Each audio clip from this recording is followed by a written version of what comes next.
And we left off, we started these examples. Oops. And let's see, oops, there it is.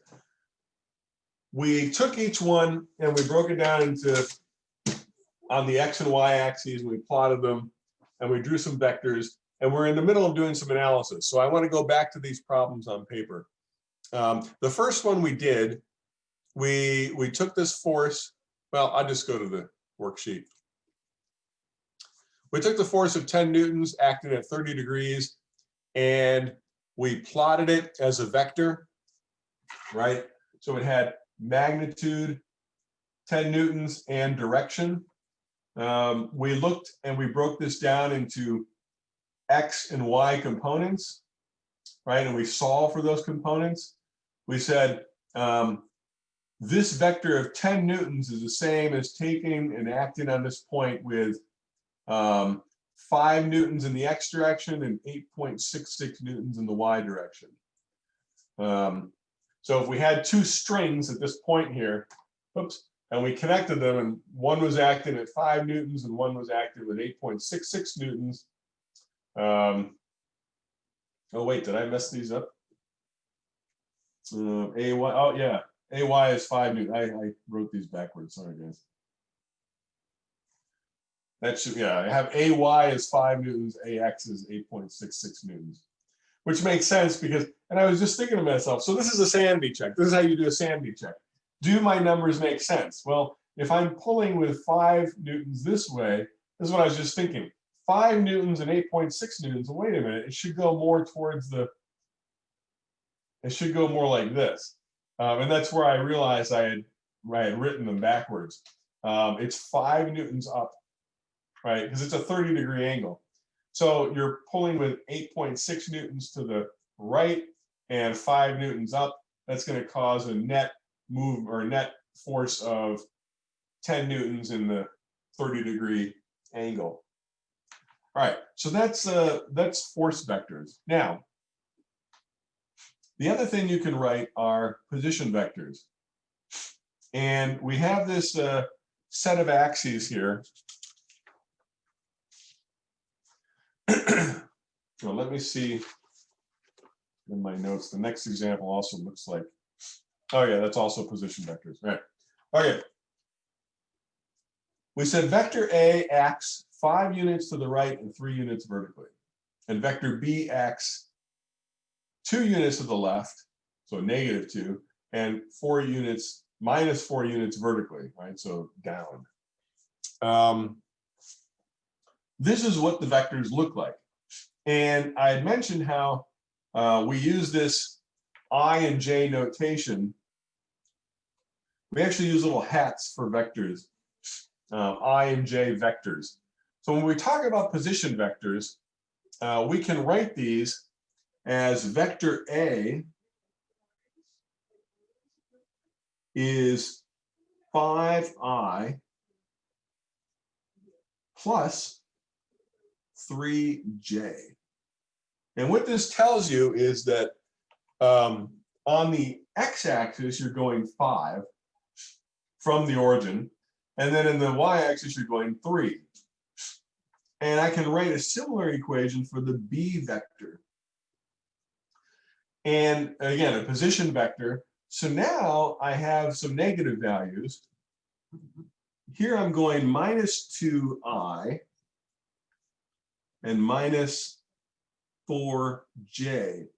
So again, these are what you would see as a position vector telling you the direction that it's pointed. And you know, you might use this as a well, you use position vectors when you're talking about things, you know, moving, changing position, right? You'll use this in dynamics classes and in physics.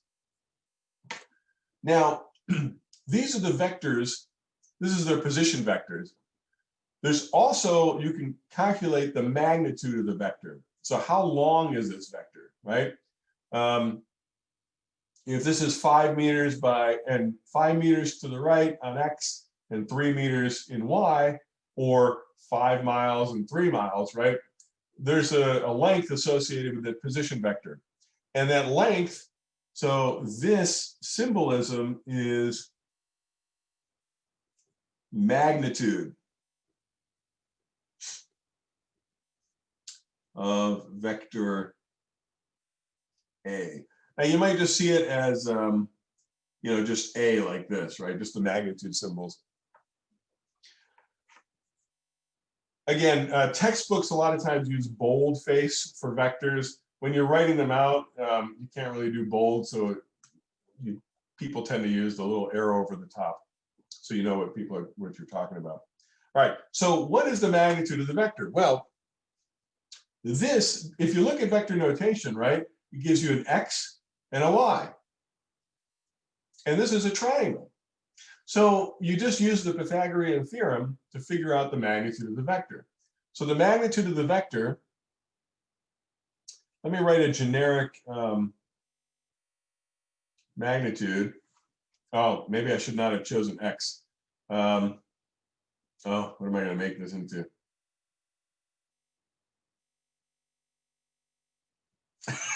I have no idea. The magnitude of this vector is the square root of, you've got an X position and a Y position vector coefficient, right? I better make an explanation note here.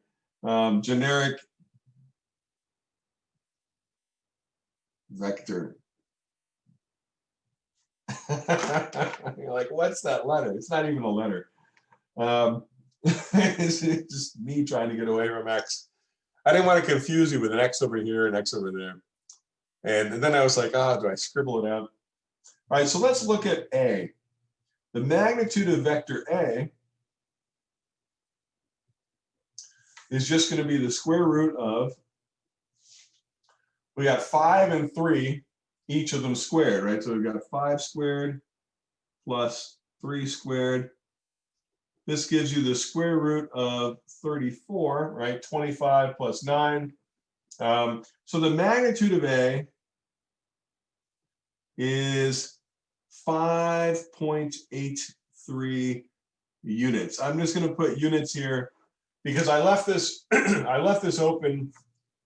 I'm trying to show you a generic vector, right? Units could be anything. This could be feet. This could be meters. It could be miles. The point is, it doesn't matter the units. All that matters is these are the vectors. This is vector position vector. This is the notation. This is how you figure out the magnitude of the vector, which is essentially its length, right? And you can do the same thing for vector B.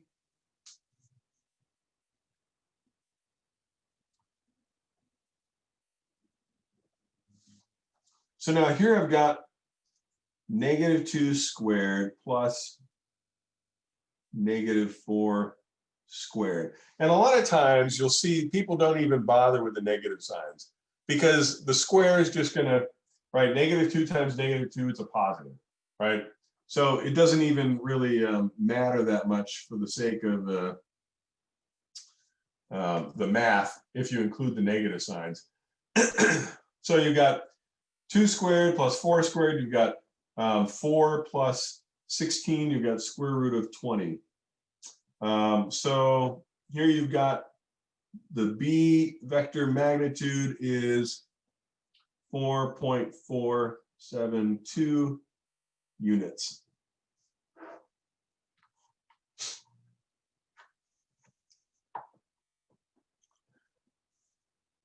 And just a little aside here, forces can also be written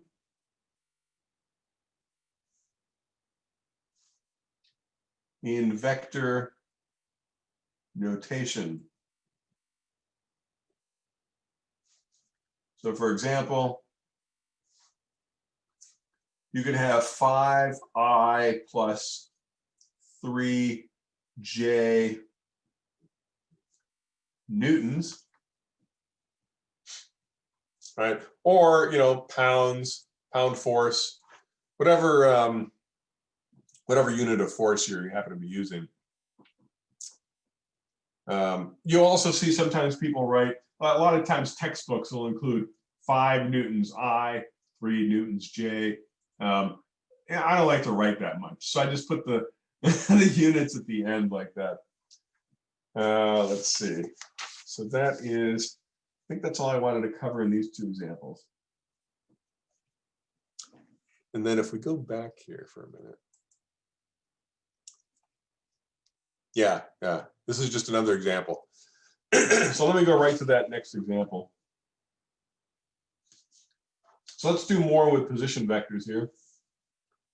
This example 4.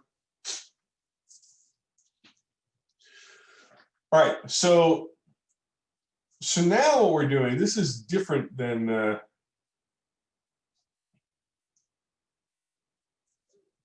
here we've got 2 vectors. A is -2, 3, and B is 4, 5. We want to find the position vector of B with respect to A. So first what we're going to do is we're going to write these points out, and we're going to see what this all means, right? So let's see. I need an axis that looks like this. Maybe like that.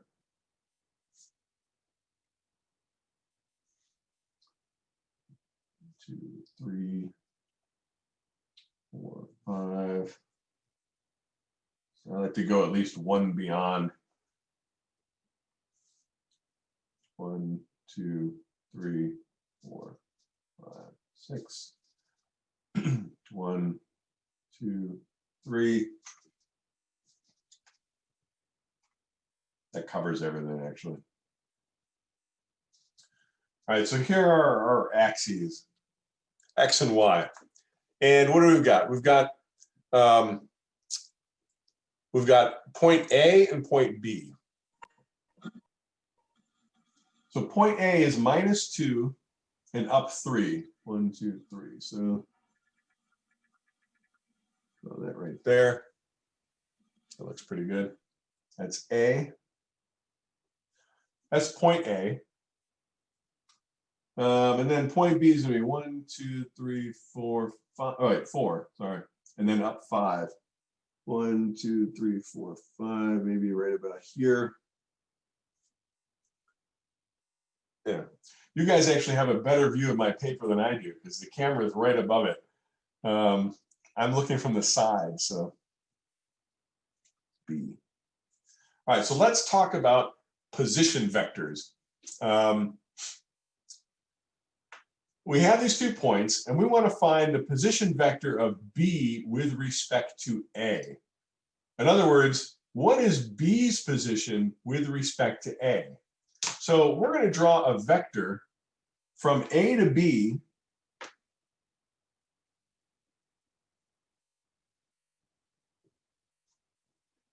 And I'm going to call this R sub AB. I'll put a little vector. Now notice A and B now, they're only points, right? They don't have vector notation. The line between them is not a vector either.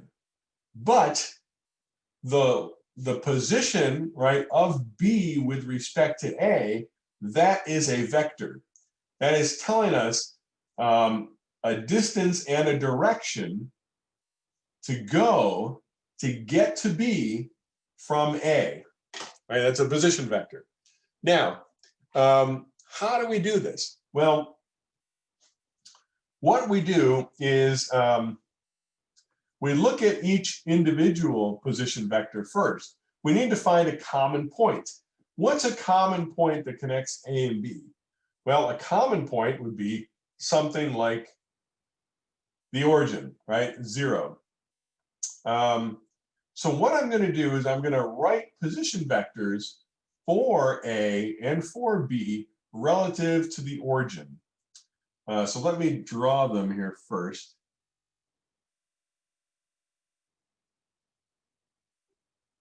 I'm going to call this R sub B. And I'm going to call this, these are really creative names, right? R sub A. And I tried to put the little vector notation on top. So what do I have here? I have now two vectors that show me this is the position of A relative to the origin. This is the position of B relative to the origin, right? I'm going to write those out first, and let's see what we can come up with. So R of A is going to be minus 2I plus 3J, right? So along the x-axis, we've got I, and the y-axis, you'll see J. I'm skipping the hats. I really, I've been doing vectors so long. At some point, you do vectors long enough, you don't even use the hats. The hats are mainly, you're going to see those in textbooks a lot. I think most physics books introduce you to vector notation with hats. And I don't know, it's just so much extra writing. And R sub B is equal to, all right, R sub B is going to be, let's see, 1, 2, 3, 4 I plus 5J, right? Basically, it's the, now, and you can see where this is, you know, it's nice taken from the origin because you use the same as the coordinates, right? Except you just have to recognize which direction is which, I and J. Let me check my time here. Okay. So now, we also know the magnitudes of these. We can calculate those if we need to. Should I even bother with that right now? I'll skip that for now. We could calculate the magnitudes of these. But what we're going to do now is we're going to look at R sub AB, right? This is the position vector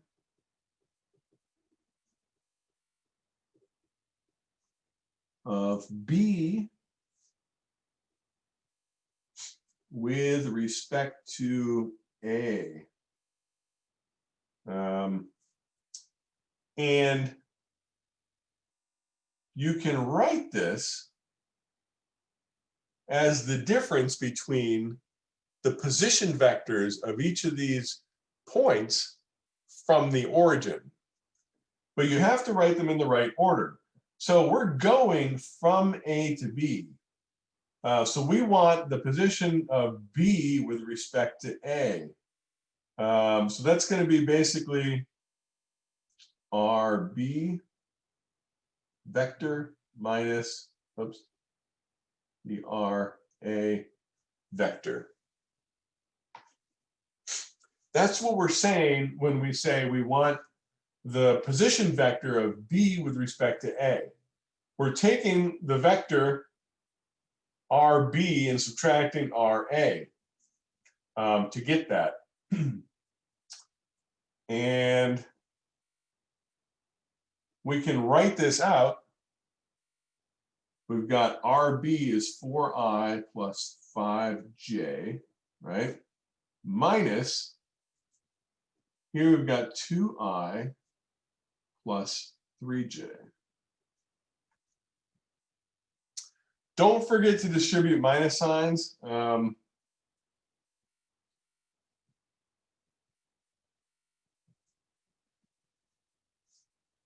going to write this out here. So I've got 4I plus 5J minus 2I plus 3J. Now, I can only add like terms, right? I've got I, and I've got a J and a J. Combine like terms. This is sort of similar to algebra, right? I mean, it is algebra, but it's all right. So here I've got 4 minus, oh, yeah, you know what? I messed up, guys. Someone didn't catch me. That's a minus 2. This is a plus, and it's a minus. Okay.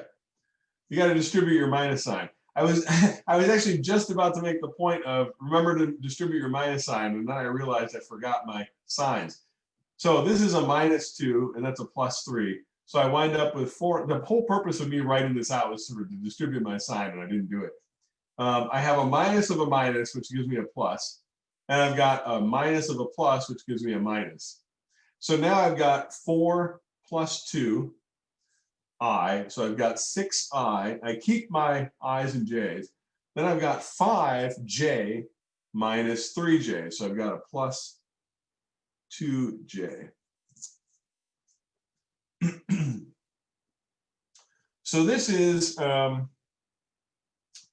RAB. So this is the position vector of B with respect to A.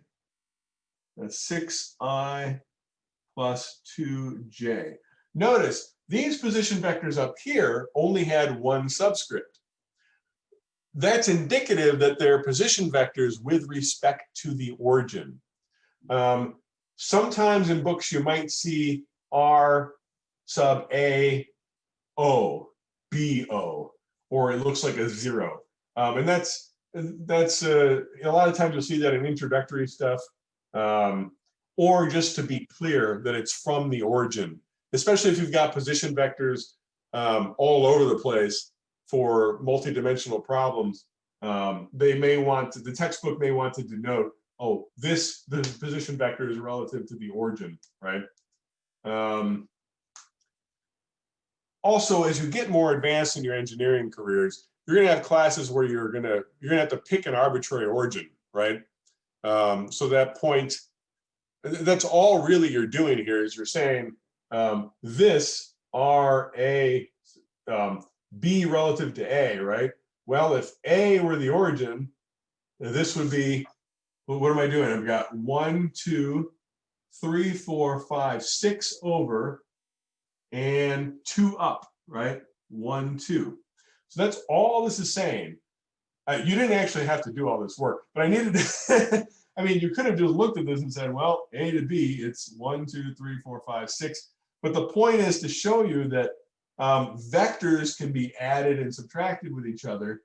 And this is position vector notation, right? When you start working with position vectors in physics and then in statics next year, assuming you're going to take statics, you're going to have to know this information. Now, chemical engineers are like, I don't take statics, but you do have to take fluid mechanics. And in fluid mechanics, you will see, depending on the textbook used, you will usually see vector notation used to talk about things like control volumes of liquid and what's the, what are the forces acting on that control volume, right? And what's the net force? What's the direction that it's going to move? So vectors come into play all over engineering and all the different disciplines. So you should be aware of notation and how to use it. We can also figure out the magnitude of RAB.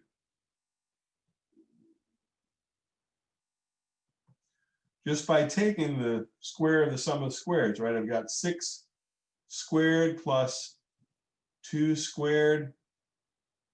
This gives me the square root of 40, right? 36 plus 4. So the magnitude of, oh, I still didn't give any units for this, but this is 6.325 units. So that's the length of this vector, RAB. From A to B is 6.325 units, right? And you can kind of see that's a triangle like this. So that's what position vectors are.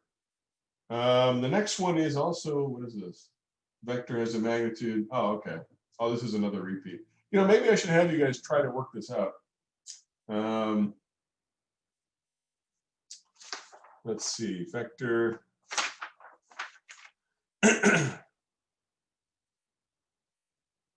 Yeah, you know, I'm going to have you guys work this out here.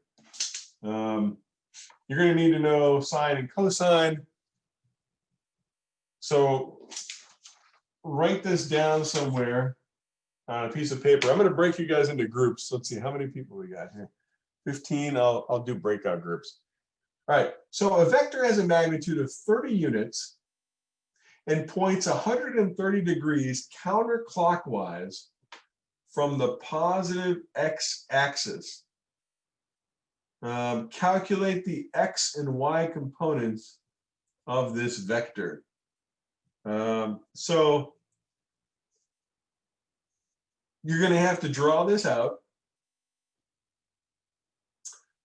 sketch it out, see what it looks like, and then find the x and y components of this vector. And then once you find the x and y components, you can actually write a position vector for it. So why don't you do that? And just keep it generic units. Use the unit of u for units. All right, so jot this down, and I'm going to break you into groups here. Once you go into breakout rooms, I don't believe you'll be able to see my screen. Let's do 4 breakout rooms. You'll be assigned automatically. It's just random. So you're going to have a plus or a minus depending on the direction it is on the axis.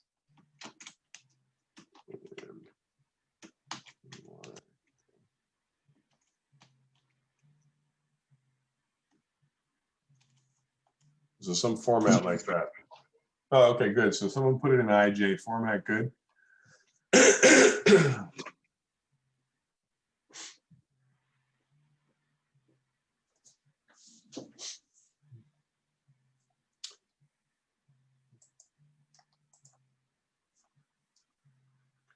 Any other answers?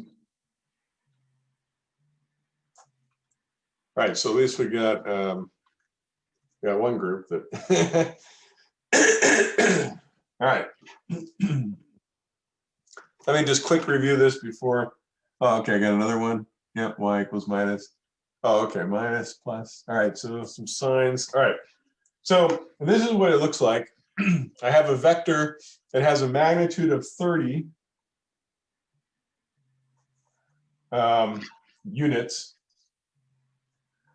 and it points 130 degrees counterclockwise from the positive x-axis, so counterclockwise.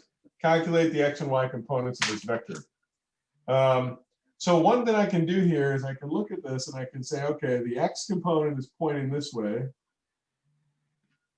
call that ax, and the y component is pointing up like that. Right? If I were walking, if 2 people were here at the origin and one walked along the vector, and then one walked along x and then one walked about y, they both wind up at the same location. So that's kind of what we're looking at when we look at these vectors. So this angle here is 50 degrees, right?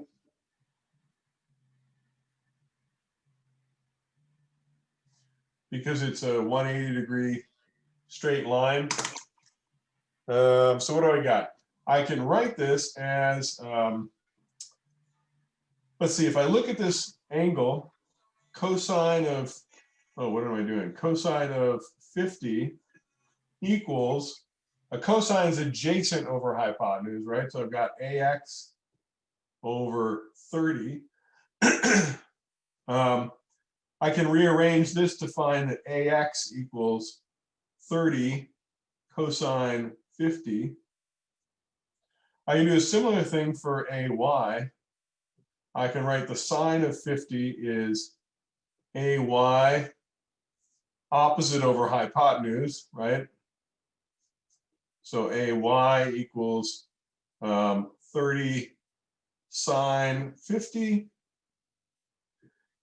If I do the math on this, I wind up with ax equals, what do I get?